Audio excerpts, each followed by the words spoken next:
have Headquarters, the biggest innovation in multiplayer this year, and War, a ton of fun and a brand new way to play Call of Duty MP. We're going to show you some of that. Right. Now, you keep saying boots on the ground, but what does boots on the ground mean to you? Well, this is coming back to where the franchise is great. This is strategic gun-on-gun action with sightlines. I'm not going to start that buffering shit. That you can identify and really work together in the classic Call of Duty way, but updated for the latest generation of consoles. So quite literally, boots on the ground. It is boots on the ground. Okay, so there's been so much excitement around this reveal. Fans are clamoring for more information.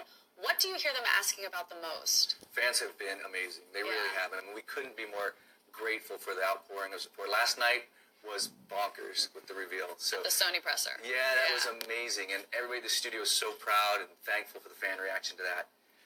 And then there's some other things they want to talk about. Some things we're going to talk about today. I think we're going to talk about, the use of Nazi iconography in the game. That's a big deal. It's something we really wrestled with. There's this responsibility to balance what really happened in an authentic way. But, we need to be respectful for the victims in this very dark time in human history. I mean, this was a massive war, a global conflict. 100 million people perished in this. So ultimately we decided that, Nazi symbols like the swastika had a place in our campaign to be historically accurate. You see that in film and TV. So, but, our multiplayer in zombies, this is a global community. This is a global community where the experience is visceral and intense. We didn't feel like it was appropriate there. I mean, it's a dark symbol, and we have to be really respectful and mindful of, the customs regulations of different territories, and we wanted the whole community to be able to play together. So you'll see in the campaign in a very historical, accurate, and respectful way, but not in multiplayer or zombies. Well, and I've heard you talk about the game a lot in the sense that because you are basing it on true stories, it needs to be historically accurate for the generations that are coming up that don't have people who are still in that war. Yeah, you're absolutely right. I mean, for many of us, we think of Saving Private Ryan as an icon of the war, and that was 20 years ago, right? Yeah. 10 years ago since Call of Duty. That makes me feel so old. I know, and you think this might be the first real introduction to World War II for a whole new generation of gamers. So there is a respect and a responsibility we take with that. It's really profound, and we're excited. You'll see that in the campaign, and hopefully you'll feel that in multiplayer. Right. Well, let's talk a bit about the multiplayer trailer that was released last night at the Sony presser. Fans think it looks incredible, but also they're asking, because at the beginning it does say actual in-game footage, but it looks so good that they're like, is it actual in-game footage? So what's the answer? What's happening What's the answer? It's such an awesome question to get. Yeah. People have to ask, is it real? Because it is. We've spent tens of thousands of hours with many hundreds of developers pouring into this. You're seeing it now. It looks gorgeous. It really is. We spent hundreds of hours capturing this trailer for fans, and it's all in software. I think the camera work, right there, it's so, following someone's feet, it looks so incredible. Yeah, it's brutal, it's visceral, it's gritty, it's World War II. And when fans get their hands on it here at the show, or at the beta, or in November and launch, everything you're seeing, you get to play. Please tell me we get our hands on that flamethrower. You do, and it's powerful. God, that looks so cool. And also, right at the end of this trailer, we get to see some vehicles. We do. Can you tell us about the tanks? I can. Yeah, that's another question that people have a lot on their minds is how are we incorporating vehicles? Now, Call of Duty traditionally has had controllable score streaks, and we do as well. You saw that in this piece with P-47 Fighter Strike. But what you're seeing right now here is an exclusive clip of our War Mode. And we're going to talk with the lead designer of War Mode in a little bit. The tank, you can jump up on it, get on the 50 cal. You can escort it. That is exclusive to the War Mode. Wonderful. God, it looks, I can't take my eyes off of it. It looks so good. Thank you so much. Everyone at home, stick around, because just coming up next, we are going to talk about headquarters and divisions. Thank you, Michael. Thank you.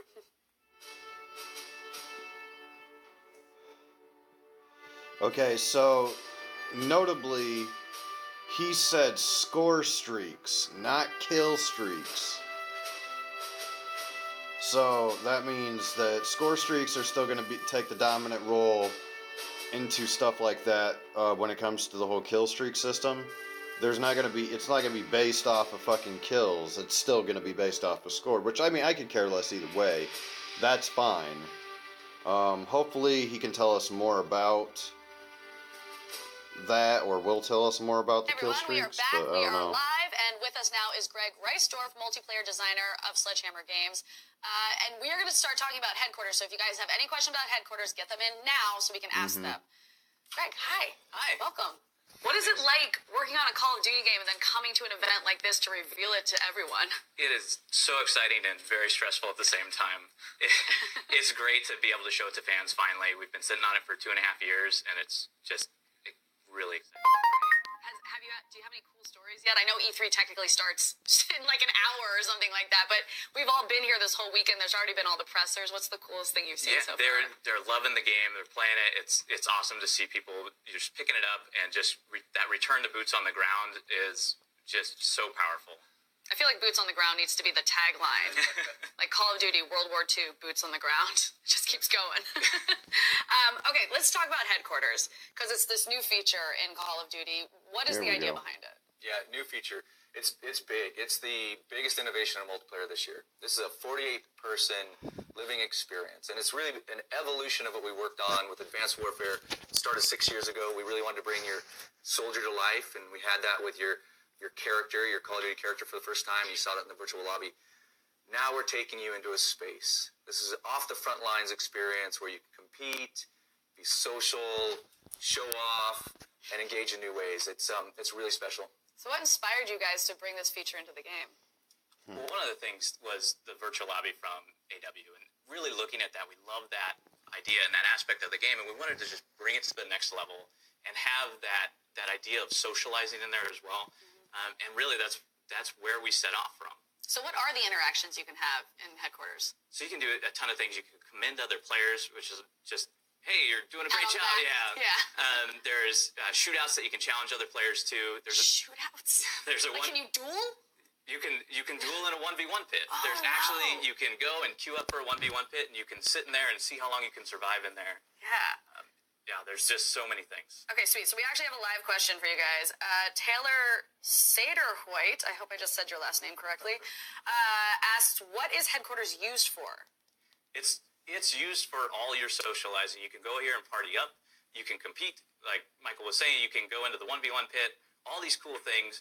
It's also right available at your fingertips. So when you go into matchmaking, and when you matchmake, you can actually pop back into the hub, into the live lobby, into the... We've had so many names for it over the development headquarters, where you can actually go back into headquarters and run around in this space and socialize while you're still in that queue. And then you're just going to pop right into your match. Nice. So what inspired the design of the space? The design of the space is all about D-Day +3 was our kind of go-to name for it. This is after the successful invasion of Normandy. The Allies used the beachhead to bring in troops and to bring in supplies as the staging area to go off to the front. And so that's what we looked at and said, hey, this would be a great staging area for our players to go between matches, when they first boot up the game, when they're about to leave the game, all those areas where you just kind of want to unwind and hang out, have a good time. Like, that's what the headquarters is for. Nice. Okay, we're going to take one more live one. Rafael Ramirez asks, how many people in headquarters? 48. 48. So, yep, you and 47 others can go.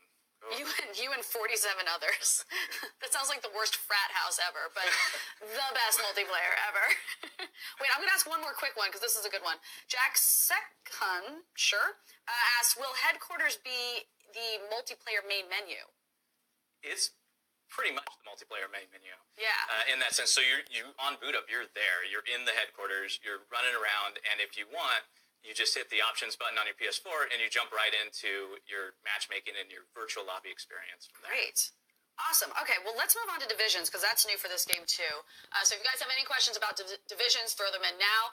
But tell us about divisions. How do they differ from one another now?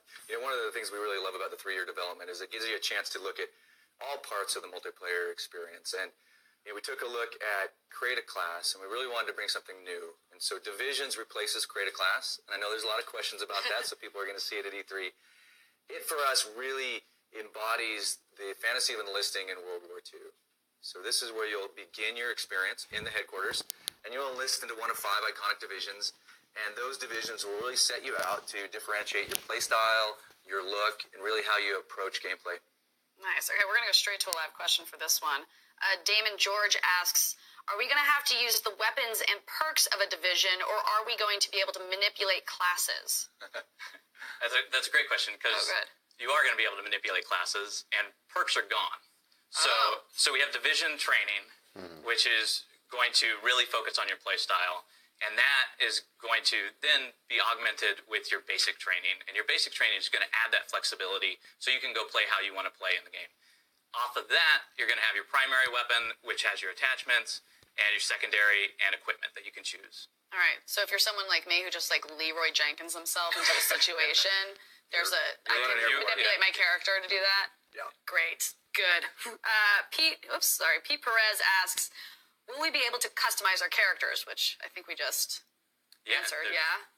There's a lot of that going on. Yeah, there certainly is. And, that's really the evolution of headquarters. Like, your character progression, the things you do to be rewarded and really show off. Now with 48 players as that staging ground, that customization really shows off there.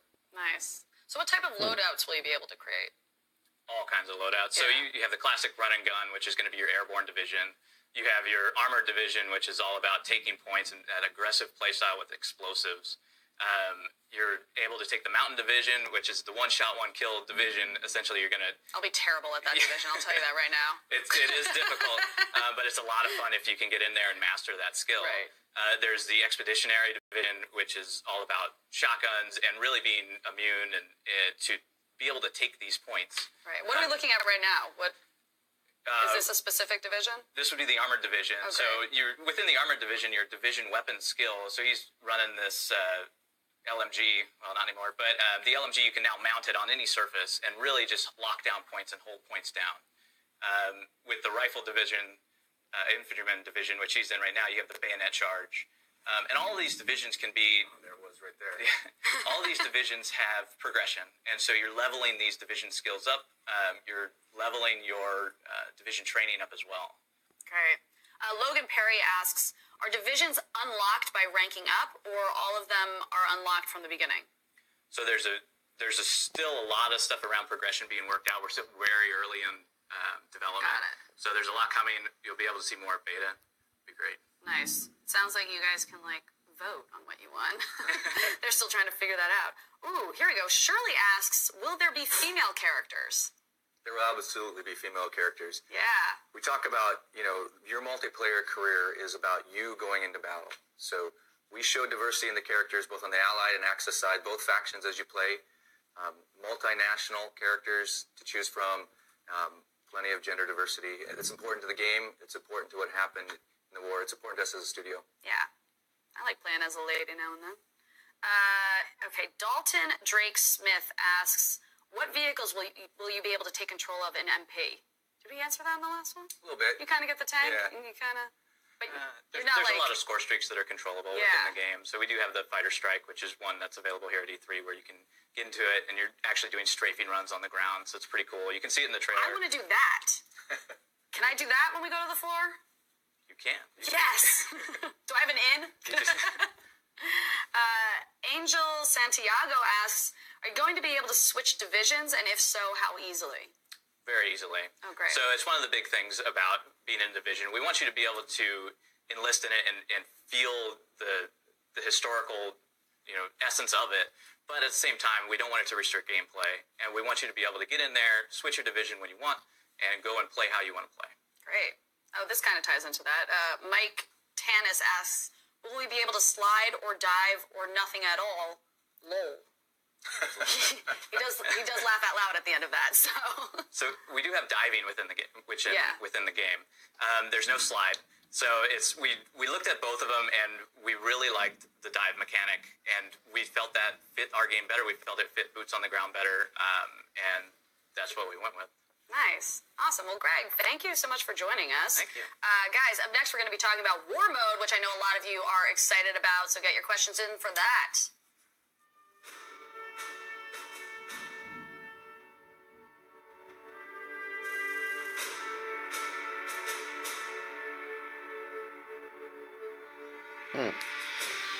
So, no perks, but there is class customization and score streak customization, which are the two biggest things I was worried about. So that's a good thing. Not having perks, though, they said has kind of been replaced with some of the other mechanics that are in each division, but you can customize Welcome back, those guys. We are bits, live, so and that's with me now good. is Sean Susi, multiplayer designer from Sledgehammer Games, and we're going to talk about maps and war modes. So get those questions in now, so I can read them off my swanky little iPad right here. Hi, Sean. Hi, Welcome. how are you? Good to be here. So tell us what it's like to be one of the lead designers on a Call of Duty game. It's awesome. Yeah, I mean, no, it's I would like to see be that too. a That'd part of be something like this fucking is just a awesome. huge opportunity. I'm sure we will, especially dude. We multiplayer. just gotta wait till multiplayer, Allie I mean, uploads it's his awesome video, and multiplayer. then I'm a huge multiplayer gamer. I'm I sure love he'll show all of multiplayer games. that. I play tons of Call of Duty and all the other ones out there. So You don't get tired of it working on it? oh no, I go awesome. home and play more. That's awesome. It's going to be a lot of pressure, though, like It is. maintaining the honor of multiplayer. It is. I mean, Call of Duty's got such a history behind it. At least not for Call of Duty, We care anyway. so much about the fans, and we just want to make sure that everything that we do is great for them. So there is pressure for sure. It's fun, and yeah, it's awesome. It's great. Nice. Okay, so tell us about the maps in the game. What are they like? So the maps, one of our big goals with the maps was to put players in these iconic World War II locations, and Are we looking at one of them right now? yeah. So this is a flyover of Point de Hawk. So this Very is Game of Thronesy. I like it. yeah. So yeah, I mean, this is a perfect example. This was part of the Allied invasion of Normandy.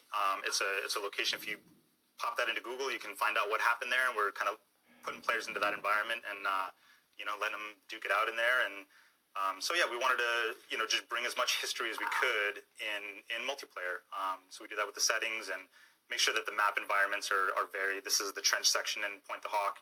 So trenches and bunkers, getting that really kind of iconic, prototypical World War II kind of environment. So that was really important to us, and just provide a variety of gameplay experiences for players as well. How has the design of these maps evolved since the previous Call of Duties you've made? So one thing that was really important for us was to just really push the boundaries of and the range of playstyle opportunities. Going back to boots on the ground gave us some opportunities to kind of control gameplay a little bit more in ways that is refreshing and nice for us. So wanted to make sure that, as you can see, you're going on the cliffside here on Point de Hawk. This is kind of an area where a little bit longer range comes into play. You've got the trench section where you get some really up close, super fast, intense gameplay going on. So really wanted to make sure that we push those play styles and just That was such a cool camera move right there. yeah, that's cool. That's awesome. That was sweet. I was glad I was looking right at that. So One of the things we're trying to do with maps is really encourage division playstyle, right? So Yeah. Definitely. what you'll see throughout all the maps, and we're going to show another one here, I think, that we're taking D3, Ardennes, is really encouraging. Here it is here. yeah. This was a really iconic location in World War II along the Siegfried Line, and this battle happened as part of the Battle of the Bulge. So you can also find out a lot of history on this. Yeah. But each of our maps really tries to encourage, as Sean said, the different play styles. And with that, you'll be really encouraged to level up each of your divisions and understand when to take them in based off your map and your mode. Absolutely, yeah. I mean, the locations in the maps are varied. So, your mountain division, that's kind of more focused on longer range, kind of sniper gameplay. That, there's areas in the maps where that division can kind of live and thrive. And, closer up gameplay with the expeditionary division, which is kind of more close range shotguns and things like Right. that. There's areas where each of those has their strengths and weaknesses, and you can kind of mix it up as you go along. nice. Okay, we have some live questions. Rick Crow asks, will the maps be bigger or the same tight maps? So we shot for range there as well. So you're going to have some smaller, really fast-paced maps, and you're gonna also have some that we kind of open up a little bit. And again, it's varying that gameplay style. So we give players opportunity to have different experiences. Since you based them all on historical locations, did you pick specific locations that would fit those criteria? We did, yeah. So history obviously is super important to us. Want to make sure that we reflect the history behind World War II and multiplayer gameplay. So, want to make sure that players feel like they're a part of that. And definitely choosing locations that will kind of focus more or less on certain playstyles. I think for us, trying to capture the authenticity of the game, the team went to these locations. So we, with our military historian, Marty Morgan, went to Normandy. We went to Gibraltar. We've sat in the Ardennes forest in the middle of 10-degree snow to try and bring these to life in a really respectful way. Yeah. That's a great job perk. That's really cool. Elliot Dunn asks, can we have some names of multiplayer maps and what they contain Please shout me out. I just did, Elliot Dunn. What's up? Hey. But What's your favorite map, Sean? My favorite map? Ah, man, that's a hard one. Definitely a fan of Point to Hawk. Also, again, it's that. If you ask people what they want out of a World War II Call of Duty multiplayer map, the D-Day scenario, the trenches, the bunkers, all that stuff. Right. So I'm a fan of that map. It's got, like I said, the trenches in the middle are super intense, super fun to play in. That's definitely up there on my favorites. Are there any you haven't announced yet? There are a couple you saw in the trailer that I don't think we've specifically called out. There's the USS Texas, the battleship map. That is a ton of fun. I keep saying ton of fun, don't I? That's fine. It's a ton of Everyone's going fun. to make fun of me. It's a ton of fun. The shovel scene, that brutal shovel slash scene, that's great. That happens in Gibraltar. That's a really great map as well. Yep. Mason Kelly asks, will we be parachuting into the maps? It was in the trailer, and I'm curious. Okay, so the parachuting into the maps, there's a score streak that's in the game at E3 called Paratroopers. Yeah. You call in Paratroopers, they deploy into the battle. It's a really cool, just super Awesome. World War II kind of thing to see. It's Sweet. So you will be, if you are that specific. that's a score streak. Oh, that's a score streak. Got it. Okay, sweet. Okay, I think we've done it on maps. I want to transition into war mode. War mode. I think favorite. everyone wants to transition into war mode. This sounds awesome. What can you tell us about war mode? Yeah, war mode is something that's really special to everybody working on it. We've had 3 years to sort of capture the spirit of a true Axis versus Ally battle. I remember when Sean first pitched this idea, we were calling it Big War because we wanted to really bring together this concept of working as a team. Right. And Call of Duty multiplayer is fantastic. We all love it. It's a bit of a lone wolf experience. But in war mode, you really are working strategically against these objectives. And these objectives are grounded in World War II history, so they're relatable. Probably Defend about the 3 or bridge, 4 hours. escort the tank, take out the 88. Maybe So more, I don't know. war is on the floor at E3 for the first time. You're seeing a lot of it in the trailer. It's pretty special. And didn't you tell me earlier that it Yeah, they actually get a lot has of a loose tornadoes down storyline there, as from well, what I heard. which you don't get out of multiplayer for the most part? Yeah, that's definitely one of the big things with war is that we wanted players to really feel like, not only are they fighting in the iconic locations of World War II, but they're actually partaking in an actual World War II battle. So there is a kind of a loose narrative thread that kind of ties things together in the map, and there's an overall mission objective that you're trying to do, and each step along the way is kind of progress towards that. Wonderful. You can see the guys jumping This is off what we're seeing the right truck, now. So deploying that's your into whole the team battle. right there. Yep, that's your team. That's great. So yeah. So why are players going to love war mode? I mean, it's a brand new experience. It's like nothing that there's been in Call of Duty multiplayer before. There's never been this kind of narrative-driven, objective-based attacker-defender gameplay. You can see right now they're fighting over the bridge. So the attacking side here is trying to build the bridge to allow their armor across the bridge. Pretty and much. Then the Axis side is kind of hunkering down and defending against that, and they're putting up MG nests and all this kind of thing. So it really is a brand new type of gameplay experience, and I think players are going to love it. Awesome. Okay, Taylor White asks, so are there going to be core matches or just war mode? And are we going to see team deathmatch, domination, or kill confirmed core types? So on the floor, we have Team Deathmatch on Point to Hawk. People will be playing that today. They'll also be playing Domination on Ardennes, the map we showed you earlier. So we will have a variety of beloved game modes, and war mode is part of that as the new addition. Great. Dylan Halder asks, will we get specific objectives in war mode? Sounds like yes. Yes, yeah, definitely. I mean, again, we wanted players doing the things that soldiers did in World War II, right? So you're capturing territory, you're building bridges, you're escorting armored divisions, you're destroying artillery pieces. So the war maps are, built out of those pieces. And again, it's there's a mission, right? You've got a primary goal that you're trying to accomplish with each of these maps. So. Awesome. Okay, Jared Hornfeck, who according to his icon picture looks like he just got married, so congratulations. How many people can play war mode at one time? So war mode is 6v6, like the core 66. 6v6. Oh, I was like, what? That's insane. Well, that's where we started, I actually, was like, 3 that's years such a ago. random number too. Yeah. Well, the thing about war is it fits in the full multiplayer ecosystem. Right? So your 6v6 experience, your progression, your divisions, the way that you rank up will extend both from team deathmatch to domination to hardpoint to war.